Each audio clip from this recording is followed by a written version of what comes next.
शहर की सड़कों पर दौड़ रहे वे लगाम ऑटो टेम्पो वही रिक्शा चालकों द्वारा निर्धारित किराए से अधिक पैसे लेने व महिलाओं के साथ अभद्र व्यवहार करने वाले चालकों के खिलाफ 2 महिलाओं ने जिला प्रशासन से कार्यवाही की मांग की है। पीड़ित महिलाओं का कहना है कि धार्मिक नगरी वृंदावन में देश विदेश से पर्यटक आता है, लेकिन जब उनके साथ दुर्व्यवहार होता है तो उनकी भावनाओं को ठेस पहुंचती है। एक ही रिक्शा चालक के व्यवहार से प्रताड़ित महिला राधा माधव दासी ने बताया कि वह राधाकुंड दर्शनों के लिए गई हुई थी। वहां ई रिक्शा चालकों द्वारा परिक्रमा तक पहुंचाने के लिए 700 रुपये मांगे गए, जबकि निर्धारित किराया 100 रुपये से भी कम बनता है, लेकिन मजबूरन उन्हें 700 रुपये ही देने पड़े। ऐसा ही कुछ वृंदावन लौटने पर हुआ। पीड़िता ने बताया कि अटल्ला से बस स्टैंड का किराया मात्र 10 से 20 रुपया बनता है, लेकिन वहां उससे सिर्फ अधिक पैसा ही नहीं वसूला गया, बल्कि उसके साथ अभद्र व्यवहार भी किया गया।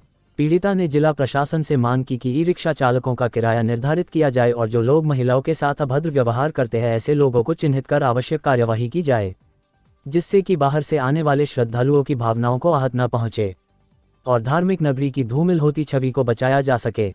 वही स्थानीय महिला राधा दासी ने बताया कि ई रिक्शा चालकों के मनमाने रवैये से श्रद्धालु ही नहीं बल्कि स्थानीय लोग भी खासे परेशान हैं। अगर उन्हें बाजार से घर आना हो तो ई रिक्शा चालक लोकल आदमी को बैठाना ही पसंद नहीं करता है। अगर अकस्मात कोई रिक्शा चालक चलने के लिए भी तैयार हो जाता है तो वह बाजार से घर पहुंचने वाले 2 किलोमीटर के सफ़र के लिए 100 रुपये से कम लेने को तैयार ही नहीं होता, जिससे स्वयं वह प्रताड़ित है। अगर उसे गोपीनाथ बाजार से अपने आवास गौरांगा कॉलोनी तक आना होता है तो स्वयं उसे 100 रुपये देने होते हैं या फिर सफ़र तक आने वाली अन्य सवारियों का इंतजार करना पड़ता है। मेरा नाम राधा माधव दासी है। ये वृंदावन में ई रिक्शाओं को लेकर के अवैध जो वसूली की जा रही है, आप उससे उत्पीड़न की शिकार हुई है, क्या था पूरा मामला वो? जी, कल शाम को एक तो जब हम राधा कुंड से आ रहे थे गोवर्धन परिक्रमा के लिए, तो वहाँ से 70 रुपये लगते हैं, जबकि हमसे 700 रुपये मांगे गए। ठीक है, अब हमने तो परिक्रमा करनी थी तो इसलिए हमें 700 रुपये ही वहाँ पर देने पड़े, जबकि 100 रुपये भी नहीं लगने थे। और दूसरे जब शाम को हम वृंदावन में पहुँचे तो हमने अटल्ला से हमने ऑटो किया, अटल्ला से टेम्पो स्टैंड तक, यहाँ तक हमने ऑटो किया, जबकि 10 रुपये बनने थे पर उन्होंने हमसे 30 रुपये लिए। 100 रुपये का नोट मैंने उनको दिया, उन्होंने 30 रुपये काटे, 70 रुपये मुझे वापस कर दिए। फिर 70 रुपये मैंने उनको कहा कि भैया यहाँ से तो 10 रुपये लगते हैं, आप 70 रुपये क्यों ले रहे हो?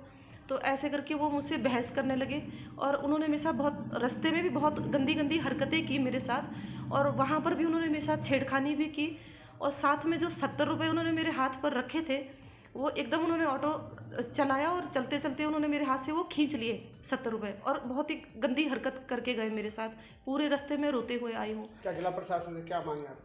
जिला प्रशासन से मैं हाथ जोड़कर यही विनती करती हूँ कि इन टमटम वालों के खिलाफ कोई कार्रवाई की जाए, क्योंकि वृंदावन धाम में जब भी श्रद्धालु आते हैं तो बहुत सी उम्मीदें लेकर आते हैं।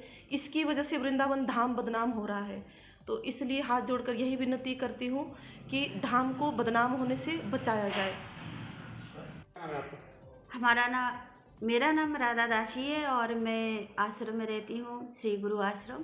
ये ई रिक्शाओं को लेकर के विरोध किया है युवती ने, आप क्या? मैं भी विरोध करती हूँ रिक्शा वाला की, ये टमटम वाले के खिलाफ, जो सरकार से विनती करती हूँ, प्रार्थना करती हूँ कि इनके खिलाफ कुछ कार्रवाई करें। कैसा व्यवहार लगता है आपका इन लोगों को? क्योंकि ये लोग एक घंटा में 200 रुपया मांगते हैं, कहते हैं 1 घंटा अगर तुम्हारे साथ में घूमेंगे तो हमें 200 रुपया देना पड़ेगा। और स्थानीय लोग जो है वो उन लोगों को तो एक तो बैठाते नहीं है, और बैठाएगा तो फिर कहेगा जी हमें जिस प्रकार से, जैसे कि रंग जी की वहाँ से हम बैठे चाहे संप्रदाय तक आए तो वो 100 रुपया मांग लेते हैं।